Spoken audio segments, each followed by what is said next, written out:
احنا دلوقتي كده هنعمل جولتنا بالنسبه للشقق المستقيه الموجوده هنا في اسكندريه. اول حاجه ان احنا هنصورها دي الشقق اللي هي دي بيكون فيها اوضتين، كل اوضه فيها سريرين بتكفي تقريبا 4 افراد. بيكون الاوضه فيها الغاز وفيها كهرباء وميه وكل حاجه.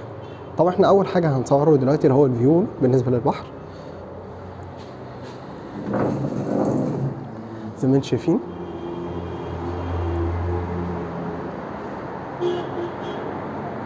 على الشارع على طول، فيو بحر مفيش اجمل من كده بصراحه.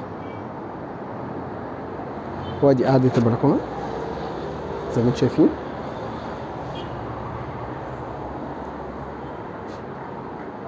تمام، بعد كده احنا هنخش. طبعا زي ما انتم شايفين بيكون هنا في تلفزيون وفي الكاتل بتاع المروحه.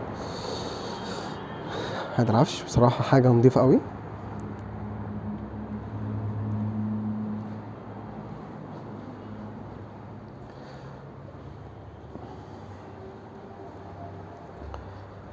ادي اول اوضه زي ما انتم شايفين، النظافه حاجه في منتهى الجمال بصراحه. ادي الدولاب وبرده في مروحه هنا.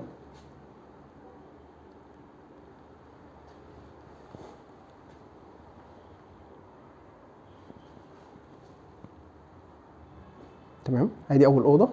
بعد كده هنفوت في اوضه هناك اهي وهنشوف برده الفيو بتاعها.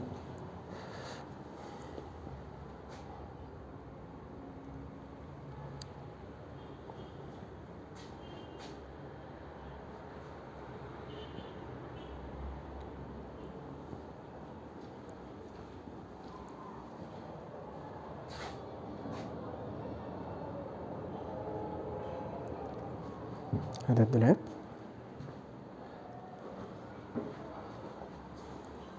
بعد كده الحمام زي ما انتم شايفين، الحمام بيكون برضه فيه سخان.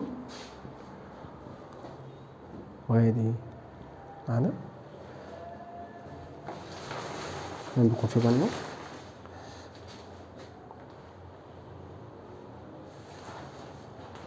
حاجه في منتهى النظافه بصراحه. دي الشقه